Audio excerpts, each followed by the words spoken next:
Bienvenidos a un nuevo programa de Moedin, el programa de las festividades solemnes de Yahweh. El día de hoy hablaremos de una de las festividades que tiene una marcada relevancia. Conocida también como la fiesta de las enramadas, Sukkot es la tercera de las festividades solemnes de peregrinación.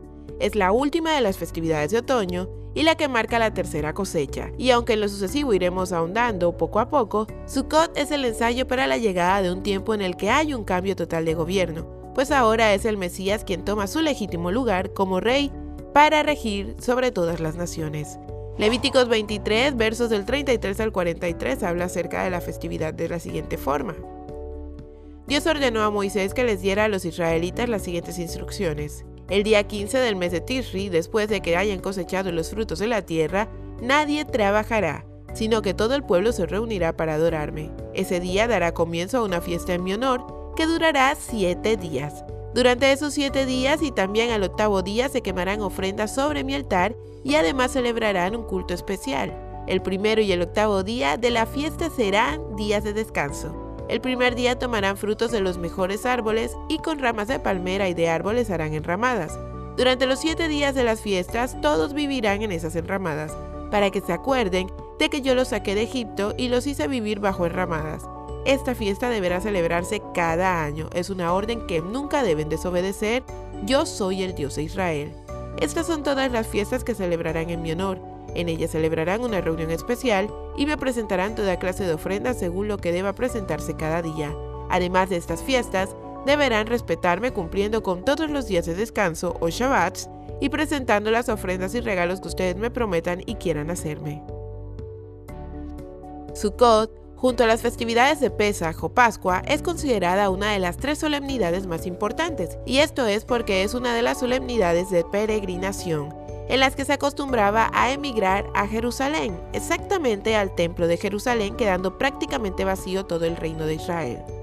A Sukkot también se le conoce como la fiesta de las enramadas, cabañas o tabernáculos, y tiene lugar en el mes de Tishri, que está entre los meses de septiembre y octubre y cuyo objetivo es remembrar cuando el pueblo de Israel vagaba por el desierto y las difíciles condiciones materiales, simbolizada en morar en una cabaña o vivienda temporal, o sukkah en hebreo, después de la salida de Egipto. Después de Yom Kippur venía la fiesta de la cosecha o de los tabernáculos para celebrar la terminación del ciclo agrícola con la vendimia y la cosecha de las aceitunas. Durante esta fiesta la gente vivía en tabernáculos o enramadas con ramas verdes en conmemoración de su anterior peregrinación como nómadas. Levítico 23 de los versos 34 al 43 y Deuteronomio 16 del 36 al 15 hablan perfectamente de este tema. Esta fiesta iniciaba con un día de reposo el 15 de Tishri y duraba 7 días. Seguía inmediatamente de otro día de reposo, una santa convocación. El día 22 podría llamarse la octava de los tabernáculos, Éxodo 23, 16, 17, 34, 22, 23. Aunque ya esta es una parte bastante interesante, déjame decirte que esta hermosa solemnidad es mucho más que una fiesta agrícola. Pero como ya hemos visto antes, por medio de lo físico Yahweh nos enseña profundas verdades espirituales. Por ejemplo, verás que hay un pasaje en la vida de Yeshua, Jesús, con relación a esta fiesta. Nos los cuenta el apóstol Juan en el capítulo 7 de su evangelio. El Señor que ha subido a la fiesta de los tabernáculos cumpliendo con la ordenanza además, pero después que sus hermanos habían subido, entonces Él también subió a la fiesta, no abiertamente, sino como en secreto. Juan 7:10. Probablemente mientras tiene lugar el rito de las aguas, nos cuenta Juan que Jesús en pie gritaba: el que tenga sed, que venga a mí. El que cree en mí, que beba. Como dice la Escritura, de sus entrañas manarán torrentes de agua viva. Juan 7:37 al 38. Estas palabras de Jesús se encuentran en el marco del rito de la fiesta, que consiste en tomar agua de la fuente de Siloé para llevar una ofrenda de agua al templo en los 7 días que dura la festividad. El séptimo día los sacerdotes daban 7 vueltas en torno al altar con la vasija de oro antes de derramar el agua sobre él. En el principio de la fiesta era una súplica para implorar la lluvia, tan necesaria en una tierra amenazada por la sequía. Pero más tarde el rito se convirtió en una evocación del agua que Dios hizo brotar de la roca para el pueblo de Israel durante su travesía en el desierto. Números 20 del 1 al 13. El agua que brota de la roca se fue transformando cada vez más en uno de los temas que formaban parte del contenido de la esperanza mesiánica. Moisés había dado a Israel pan del cielo y agua de la roca. En consecuencia, también se esperaban del Mesías estos dos dones. Jesús responde a esa esperanza con las palabras que pronuncia casi como insertándolas en el rito del agua. Él mismo es la roca que da la vida, concluirá Saulo o Pablo como lo conocemos en Occidente. Todos comieron el mismo alimento espiritual y todos bebieron de la misma bebida espiritual, pues bebieron de la roca espiritual que los seguía, y la roca era Cristo. 1 Corintios 10, del 3 al 4. Derramaré agua para calmar tu sed y para regar tus campos resecos. Derramaré mi espíritu sobre tus descendientes y mi bendición sobre tus hijos. Prosperarán como la hierba bien regada, como sauces en la ribera de un río. Isaías 44, del 3 al 4. Para nosotros, como creyentes, el agua en este contexto representaba y anticipaba la venida del Espíritu Santo, tal como los profetas lo habían pronosticado. Aquí, el cántaro de oro representa la gloria de Dios que vierte el Espíritu Santo, agua viva. Los creyentes en Jesucristo, representados por el tazón de plata, simbolizando su pureza y rectitud, que solo puede venir de Dios a través de su bendición de la salvación. ¡Qué alegría poder beber del agua viva que Dios nos ofrece a través del Mesías! El tabernáculo era un santuario móvil con una estructura exterior, como de una carpa, y fue construido por los israelitas según las instrucciones del Señor. Estaba construido de tal forma que se podía ensamblar y desamblar fácilmente. Su mobiliario estaba equipado con anillos que permitían su fácil transportación, lo cual les permitía acampar en diferentes lugares en su travesía por el desierto. Para conocer más acerca de las partes que lo conformaban, como el Arca de la Alianza, el candelabro, menorá en hebreo, y su mobiliario, por favor vaya al libro de Éxodo, capítulo 25, 26 y 27. Dios le mostró a Moisés en el monte Sinaí los planos que debía seguir para la construcción del tabernáculo, el cual era como una réplica del verdadero templo que se encuentra en el cielo. Ellos sirven dentro de un sistema de adoración que solo es una copia, una sombra del verdadero, que esto está en el cielo. Pues cuando Moisés estaba por construir el tabernáculo, Dios le advirtió lo siguiente: asegúrate de hacer todo según el modelo que te mostré aquí en la montaña. Hebreos 8:5. Dios iba a habitar ahí en el tabernáculo. Más tarde, leemos en el libro de Levíticos capítulo 16, verso 2, el cumplimiento de esto. La presencia de Dios se encontraba en la nube sobre la tapa del Arca de la Alianza entre los querubines. Levítico 16, 2. El Señor es Rey, que tiembla en las naciones, está sentado en su trono entre los querubines, que se estremezca toda la tierra. Salmos 99:1. El rey Salomón estuvo a cargo de la construcción del templo. Los componentes del tabernáculo fueron movidos ahí. El tabernáculo móvil fue utilizado por el pueblo de Israel por más de 400 años, hasta que se construyó el primer templo por el rey Salomón. La consagración del templo sucedió durante la festividad de los tabernáculos, y esto lo podemos ver en Primera de Reyes 7 y 8. Entonces Salomón mandó a llamar a los ancianos de Israel y a todos los jefes de las tribus para que fueran a Jerusalén. Ellos debían trasladar el arca del pacto del Señor desde el sitio en la ciudad de David hasta el templo. Así que todos los hombres de Israel se reunieron ante el rey Salomón durante el festival de las enramadas. Los sacerdotes y los levitas trasladaron el arca del Señor, junto con la carpa especial, tabernáculo, y todos los objetos sagrados que había en ella. Primera de Reyes, capítulo 8, versículos del 1 al 4.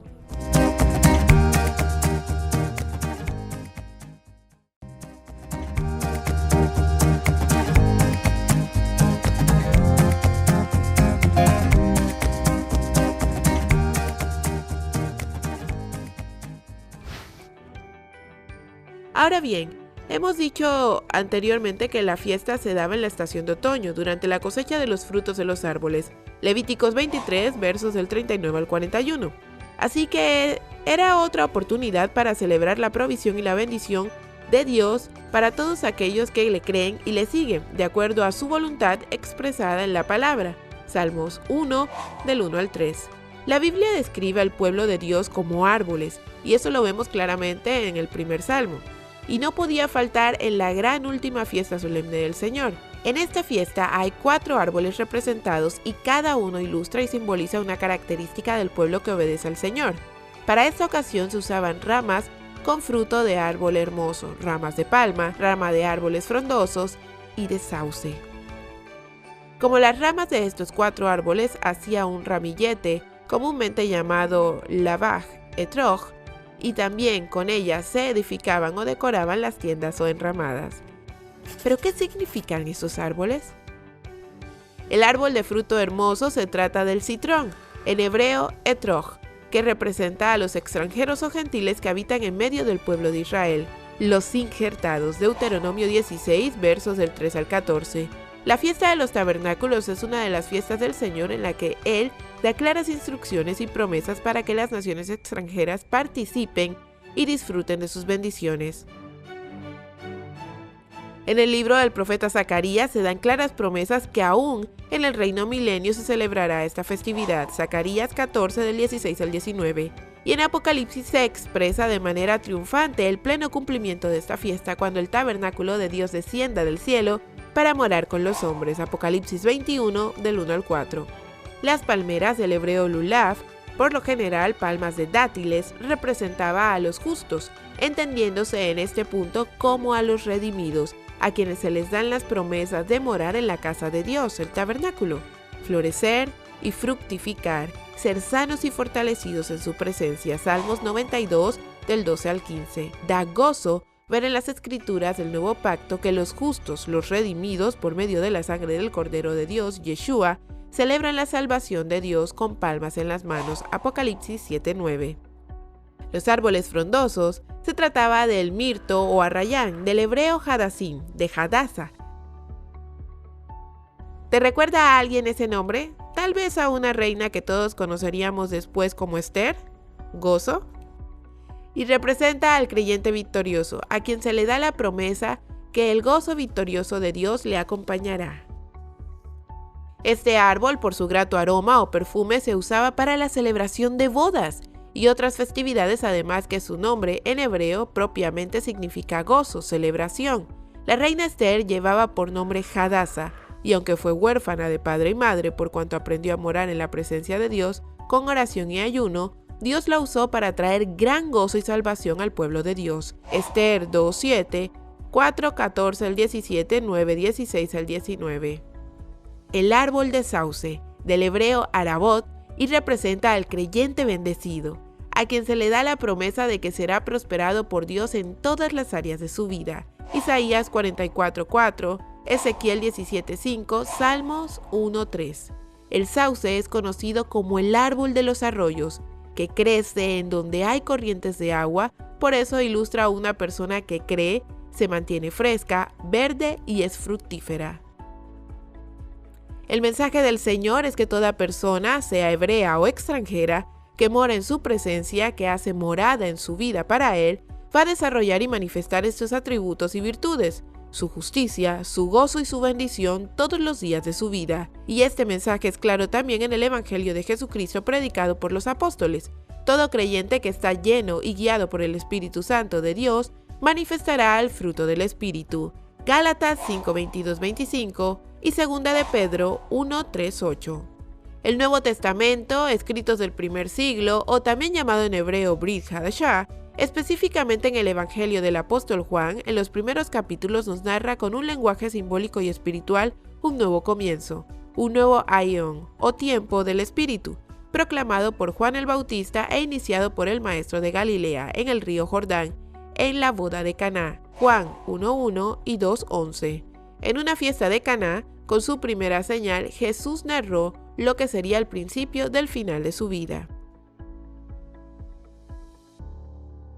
En otro momento festivo, el apóstol Juan también nos narra el anuncio que éste hace sobre sí mismo. En Juan 7:37 al 39, vemos que en el último y gran día de la fiesta, que es una clara referencia al último día de la celebración de la fiesta de los tabernáculos, Levíticos 23:36, Jesús o Yeshua se puso en pie en medio del desfile que se hacía desde el templo hacia el pozo del estanque de Siloé y viceversa, y que según los libros de la traducción judía, la Mishnah y el Talmud, consistía en una procesión en extremo gozoso, de mucho regocijo, y que residía en que los grupos de sacerdotes dirigidos por el sumo sacerdote cada día extraían agua del estanque de Siloé en jarras de oro y plata para ser rociadas como libaciones, Levíticos 23:37, en el altar del atrio del templo. En el último día, cuando la fiesta estaba en su máxima expresión de gozo y regocijo, Jesús, Yeshua, alzó la voz diciendo: si alguno tiene sed, venga a mí y beba. El que cree en mí, como dice la Escritura, de su interior correrán ríos de agua viva. Ezequiel 47:1, Zacarías 14:8. Y el apóstol afirma que eso lo dijo refiriéndose al Espíritu que habían de recibir los que creyesen en él. Juan 7:38. El mensaje es claro: Jesús, el Mesías, el Salvador, Él es la fuente del verdadero gozo del Espíritu en la presencia de Dios.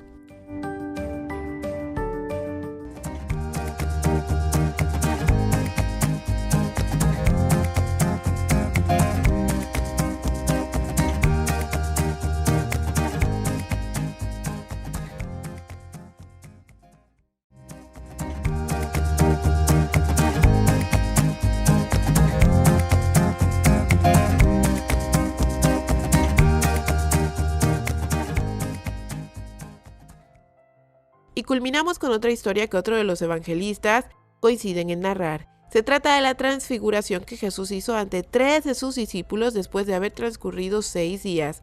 Mateo 17:1-8, Marcos 9:2-8, Lucas 9:28-36. Subieron al monte a orar. En ese proceso la apariencia del maestro cambió. Sus vestidos se emblanquecieron y se hicieron resplandecientes.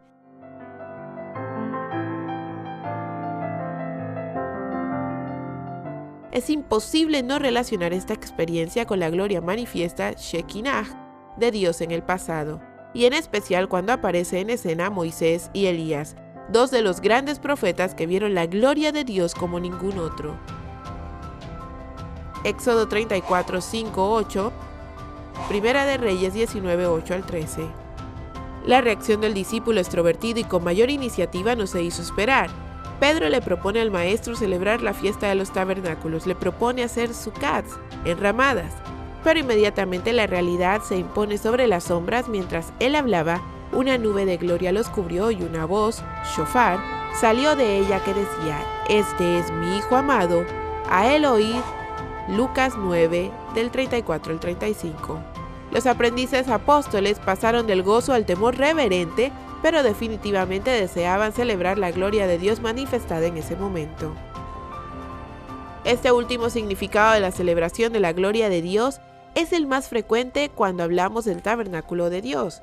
Así que la fiesta de los tabernáculos se trata es de la gloria de Dios, de la gloriosa y gozosa presencia de Dios en medio de su pueblo. Éxodo 40 del 34 al 35, Deuteronomio 31:15, Segunda de Samuel 6:17-19, Segunda de Crónicas 7:1-3, Salmos 16:11, 23:5 al 6.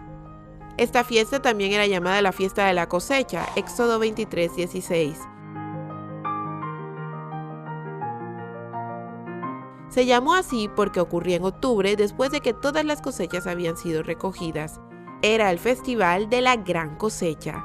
Para nosotros, los que hoy vivimos en los días finales de la era de la iglesia, esto tiene una gran importancia. Tal vez recuerde que Jesús dijo: la siega es el fin del siglo. Mateo 13:39. Esto implica claramente que los tabernáculos representan el cumplimiento o gran conclusión de los planes de Dios para la historia humana como nosotros la conocemos. Este será un tiempo de una gran cosecha. Será tan enorme que no podremos contenerla con los métodos tradicionales usados por las generaciones pasadas. El tabernáculo es una estructura muy frágil, es como una tienda o caseta de campaña que se puede poner o quitar en cuestión de un momento, y está propenso a las inclemencias del tiempo. De una manera similar, nuestra vida debe estar propensa al soplo del viento del Espíritu Santo. Debemos ser susceptibles al mover y las indicaciones de Dios, debemos ser capaces de movernos cuando Dios se mueve. No obstante, la mayoría de los creyentes tienen intereses o ataduras que los incapacita para moverse cuando Dios se mueve. En la Biblia podemos ver el desarrollo entre los conceptos de un tabernáculo, Mishkan, y una casa, Bayit. para Dios. Este asunto fue expuesto en la defensa que hizo Esteban antes de ser apedreado. Tuvieron nuestros padres el tabernáculo del testimonio en el desierto, como había ordenado Dios, mas Salomón le edificó casa, si bien el Altísimo no habita en templos hechos de manos. Hechos 7:44, 47-48. La Biblia señala un tiempo futuro en el que habrá una fe más pura y sencilla. El profeta Amós habla acerca del día en el que el tabernáculo de David será restaurado. Amós 9:11. Es una imagen del tabernáculo, un lugar de adoración y de comunión íntima con Dios que ha tocado el corazón de miles de creyentes. A esto se refiere Juan cuando describe en Apocalipsis: «He aquí el tabernáculo de Dios con los hombres, Él morará con ellos y ellos serán su pueblo y Dios mismo estará con ellos como su Dios». Apocalipsis 21:3. Recapitulando todo lo que hemos visto hasta hoy, el tabernáculo o suká de cada israelita era solo un refugio temporal, ya que no existía un verdadero descanso en el desierto. En todo momento dependían únicamente de la providencia de Dios, como el maná, protección contra los enemigos y los elementos, etc., mientras llegaban a la tierra prometida. Cuando Adonai lave la suciedad de las hijas de Sión y limpie la sangre derramada dentro de Jerusalén con un viento justiciero, con soplo devastador, Yahweh caerá en todo el recinto del monte de Sión, y su asamblea, una nube y un humo de día y un fuego llameante de noche, porque sobre todos habrá una cubierta de gloria, enramada de sombra contra el calor, refugio en la tormenta y cobijo contra el aguacero. Isaías 4 del 5 al 6. La suká es una representación de nuestra vida en este mundo, en la cual habitamos de forma temporal. Solamente estamos aquí por un breve tiempo y dependemos totalmente de Dios y de su providencia y de sus bendiciones. Como creyentes estamos esperando que Jesucristo habite nuevamente entre nosotros.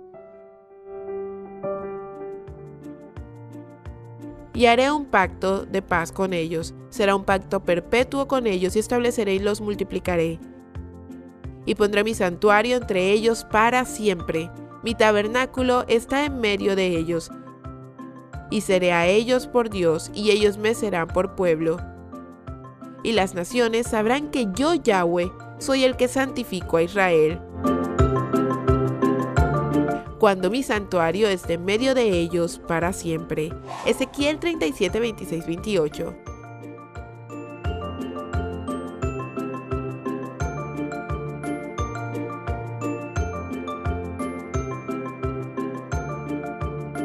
Nos vemos a la próxima en otro Moedin. Bendiciones.